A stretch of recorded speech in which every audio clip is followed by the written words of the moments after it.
Hoje eu recebo para um bate-papo a advogada previdenciarista Marcela França. Hoje nós vamos falar das novidades sobre a revisão para a vida toda. Para você ter uma ideia, no dia 11 de novembro deste ano, tivemos uma movimentação no julgamento do recurso extraordinário que trata da revisão da vida toda. Doutora Marcela, seja muito bem-vinda. Olá, Fábio. Olá, todo o pessoal que está em casa, quem vai nos assistir depois. É uma alegria estar aqui falando sobre um assunto que mexe tanto com o bolso dos aposentados e pensionistas. Para quem não sabe, ou até mesmo para relembrar o nosso telespectador, do que se trata a revisão da vida toda? A revisão da vida toda é a possibilidade de computar os salários anteriores a julho de 94 nas aposentadorias concedidas após 1999. Porque em 1999 nós passamos por uma reforma previdenciária e nessa reforma ficou estabelecido que os salários anteriores a julho de 94, aquele período com a inflação muito alta, não seriam computados. Esses períodos anteriores a julho de 94 iriam entrar só como tempo, não como valor, causando um enorme prejuízo financeiro para os aposentados e pensionistas. Essa matéria ela é muito sensível, né, e de grande repercussão. Por quê? Ela vai gerar um reflexo de grande monta nos cofres públicos e também vai causar, de forma contrária, um benefício incalculável para milhares de aposentados e pensionistas do Brasil, que sempre, em toda a sua história, ficam esquecidos e, na verdade, nunca são priorizados. Doutora Marcela, o Superior Tribunal de Justiça já concedeu um parecer favorável para a revisão da vida toda, né? O que falta para que ela seja aprovada? Então, o STJ, ele precede os entendimentos do STF.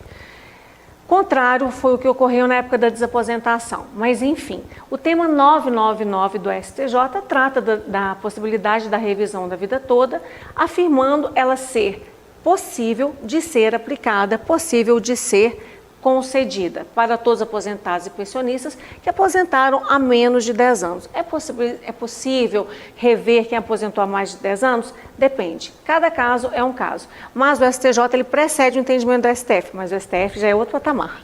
Agora, doutora Marcela, o que ficou decidido após o pedido de destaque do ministro Nunes Marques? Que foi muito feio, né? Conforme eu falei na última entrevista aqui para o Grupo Cidade, nós falamos também sobre a revisão da vida toda, não sei se você se recorda, mas eu falei inclusive que o ministro Nunes Marques ele pediu destaque. Quando você pede destaque, depois do julgamento, o julgamento estava todo fechadinho, já havíamos tido o voto do ministro Alexandre de Moraes, então o julgamento virtual, né, da revisão da vida toda, ele ficou em 6-5.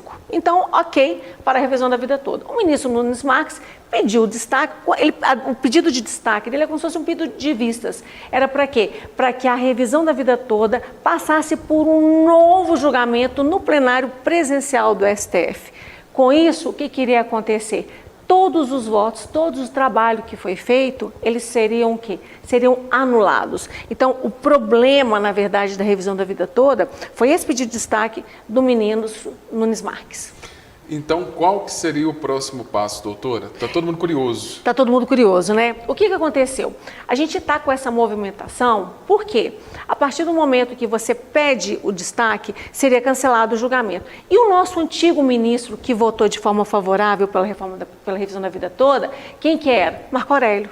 Marco Aurélio aposentou, quem entrou no lugar dele? André Mendonça. Quem é o André Mendonça? O André Mendonça é um ex-advogado da Advocacia Geral da União, ou seja, ele é pró-governo. Então, nós ficamos nessa situação de instabilidade sobre o que ia acontecer ou não com o cancelamento desse plenário virtual que julgou de forma favorável a revisão da vida toda. Agora, doutora Marcela, esta decisão de manter o voto, mesmo que o ministro se aposente, terá reflexo em outras matérias julgadas pelo STF? Então, o tema 1102 é o tema da revisão da vida toda no STF. Todo esse movimento que teve no dia 11 de novembro foi para quê? O STF analisou o seu regimento interno e bateu o martelo, decidindo que, se porventura houvesse um novo julgamento de qualquer matéria que fosse, quem vota é a cadeira, não é o ministro que está lá, é a cadeira. No momento do primeiro julgamento, quem estava na cadeira eram aqueles 11 ministros que votaram 5 contra e 6 a favor da revisão da vida toda. Ou seja, essa questão de ser mantido o julgamento da revisão da vida toda também vai gerar reflexo em outras matérias que são analisadas pelo STF. A pergunta agora é aquela que eu faço sempre. O que o aposentado, o pensionista, quem tem interesse nessa revisão da vida toda, deve fazer nesse momento? Só aguardar ou pode dar prosseguimento em algo? No primeiro momento, a revisão da vida toda, ela passou pelo julgamento do Supremo Tribunal Federal. Mas como que vai ficar essa situação? A gente não sabe, porque apesar do STF ter se movimentado de uma forma favorável, não cancelando num primeiro momento esse julgamento virtual, a gente não sabe se a presidente do STF, que hoje é a Rosa Weber, se ela vai marcar um novo julgamento, se ela vai colocar em pauta. A pauta ela é decidida semestralmente, pode ser que seja julgada esse ano, acho pouco provável, mas vai depender da agenda da ministra do STF, da presidente, né, que é ministra do STF, a Rosa Weber. Com relação aos aposentados e pensionistas, você teve salários altos anteriores a 94? Você teve esse período contado na sua aposentadoria? Você pode ter direito à revisão. Então, o que ele tem que fazer? Ele tem que procurar um advogado especialista em direito previdenciário para fazer essa análise e já fazer o pedido administrativo, caso seja favorável, porque aí a gente já está garantindo um direito. Vai ter um movimento muito grande se ela realmente passar. Então, quem está na frente também vai ser beneficiado antes dos outros. Agora, uma preocupação de muitos dos nossos telespectadores. A troca de presidente pode prejudicar essa revisão da vida toda ou não tem nada a ver? Então, a atual presidência, nós bem sabemos que o atual governo, foi aquela questão que eu falei no início da entrevista, né?